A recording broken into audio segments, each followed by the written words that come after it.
안녕하세요. 경매사령관 박영춘입니다. 토지 수용에 대해서 지금 한 10강 정도를 했는데요. 못다한 이야기가 사실은 많아요. 그래서 이번 시간에는 좀 빠르게 정리한다는 개념으로 한 1편, 2편, 20분 정도 소요될 것 같아요. 그러니까 토지 수용에 대해서 좀 알고 계신 분들은 꼭 제 강의 지금 못다한 이야기를 1편, 2편에 대해서 말씀드릴 테니까요. 좀 집중해서 들어보시면 실력이 아마 많이 향상되실 거예요. 자, 첫 번째, 토지평가 일반적 기준은 제가 뭐라 하겠죠? 표준지공시지가를 기준으로 옛날에 다 설명드렸고요. 자, 그럼 계속 좀 빠르게 진행할 거예요. 이제 설명 안 드린 것들 위주로, 그리고 또 전체적인 계략을 잡으면서. 그 다음에 미불용지 보상이 있어요. 이제 미불용지는 특히 이제 도로를 사람들이 많이 얘기하는데, 도로도 두 가지 종류가 있어요. 국토계획법에서 얘기하는 도로가 있고, 도로법에서 얘기하는 도로가 있어요. 국토계획법에서는 말 그대로 도시계획시설이죠. 도시계획시설을 할 때 사업인정 고시일이 달라요.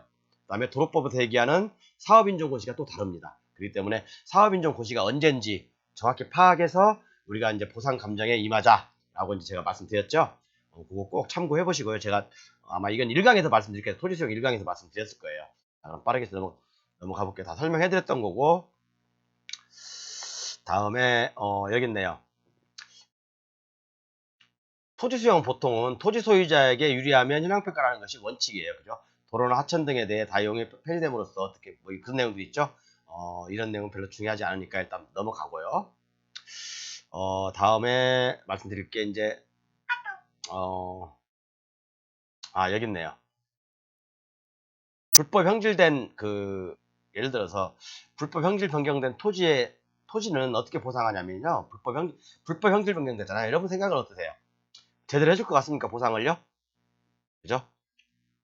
읽어볼게요. 그냥 재결 기준에서 적법한 절차를 거치지 아니하고 형질 변경한 토지는 형질 변경 당시 이용 상황을 상정하여 평가하는 것이 원칙. 그죠? 원칙이 되잖아요. 그죠? 지목이 다르다, 공부상 지목과 다르다면 적법한 절차를 거쳐서 형질 변경인지 여부를 확인한 후 평가 보상해야 된다. 라고 돼 있죠. 배울 점이 상당히 많습니다, 여러분들. 그 다음에 제3자가 불법 형질 변경한 경우도 역시 이런 경우도 있고요. 제3자가 불법으로 형질 변경한 경우도 있겠죠. 제가 말씀드렸지만 제 교재 필요하신 분, 이 교재가 필요하신 분은 말씀해 주세요. 여기 있네요. 이것은 여기 있네요. 사업인정 고시 후에 건축된 주유소 손실보상 판례. 이것은 제가 전전 강의 때 말씀드렸죠. 필요하시면 전전 강의 참고하시고요. 좀 빠르게 지나가겠습니다. 무허가 건축물의 부지. 무허가 건축물의 부지는 이것도 역시 전 강의 때 제가 상세하게 설명해 드렸어요.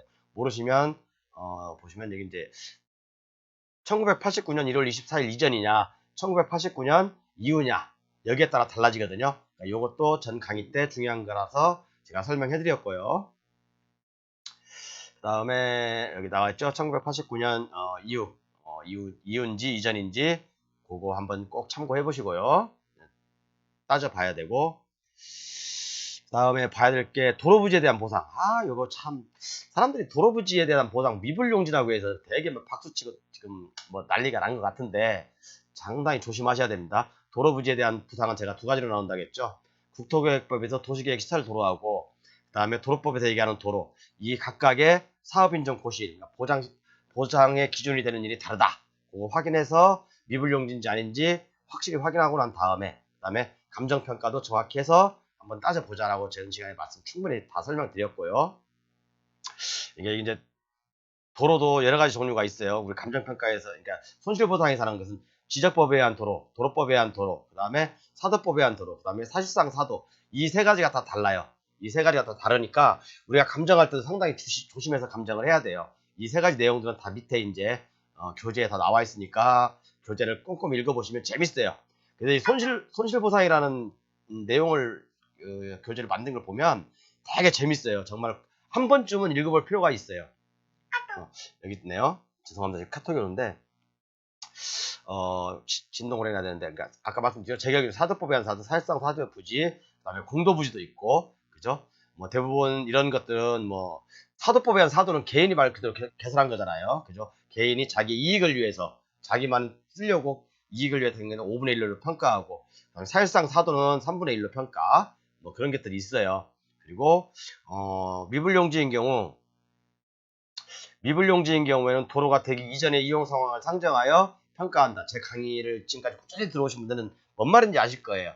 모르시면은 지금 이 시간에는 그걸 설명하는 시간이 아니므로 제 강의를 꾸준히 한번 보세요. 도로와 관련된 것들, 미분용지와 관련된 것들이 나와 있어요.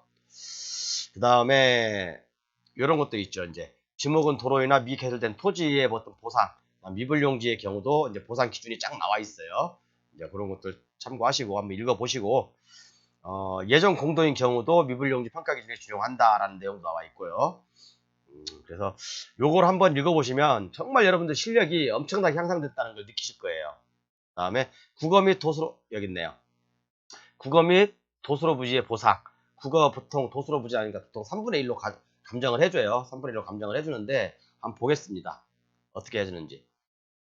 여기 있네요. 그죠? 국어는 역시 국어 부지나 이런 것은 3분의 1로 평가. 소유자가 누구든지 관계없이요. 그죠? 사람들은 이거 어떤 학원 가면 이런 것들을 되게 뭐 지식인냐 이렇게 얘기하는데 정말 이런 건 지식이 아니에요. 지식이 아니고 그냥 우리가 평준화된 어떤 그런 상식이라고 보시면 돼요. 그죠? 다 알고 있어요. 그리고 여기 보시면 이런 판례라든가 이런 것들 다 올려져 있어요. 그러니까 필요하신 분들은 꼭 보시고요. 공법상 제한을 받는 토지 이용 보상이라고 해가지고 이제 뭐 예를 들어 계획관리 지역 자연녹지 지역 뭐 그런 것들이 있죠. 공법상 제한을 받는 지역 지구 뭐 도로 광장 녹지 공원 이걸 어떻게 보상을 할 것인가. 도로 뭐 광장 녹지 공원으로 지정된 사람들은 억울하잖아요. 그죠? 이런 사람들은 보상을 어떻게 해줄 것인가. 요것도 한번 보십시오. 정말 어떻게 보니까 경매를 하다 보면 공원이 이렇게 경매로 나와가지고 이제 그게 수용 예정지가 될 경우가 있어요. 이런 경우는 잘하면 대박을 터뜨릴 경우가 많아요. 옛날에 6, 7년 전에 황해 자유구역 있죠. 평택에 가면 거기가 다 이제 공원 부지로 많이 돼 있었거든요. 그런 것들 낙찰을 받아가지고 큰 수익을 올린 사람들도 많아요. 그러니까 그런 부분들 꼭 그 내용들은 쭉 밑에 나와 있습니다. 그죠? 나와 있고요. 이게 뭔 구역이냐? 네, 그 제한을 용도 지역 용도 지구예요. 그죠? 보시면 쭉 그런 내용들이 나와 있어요. 여기 있네요. 우리가 공원 용지의 보상 기준. 만약에 공원이 있어. 근데 이게 이제 경매로 나왔어요. 경매로 나왔는데 이게 수용 예정지야. 그래서 그 주택이 뭐 대규모 주택 단지가 들어올 예정이고 이게 수용 예정지예요. 그럼 이 공원으로 지정된 이 땅을 어떻게 평가할 것인가? 그죠?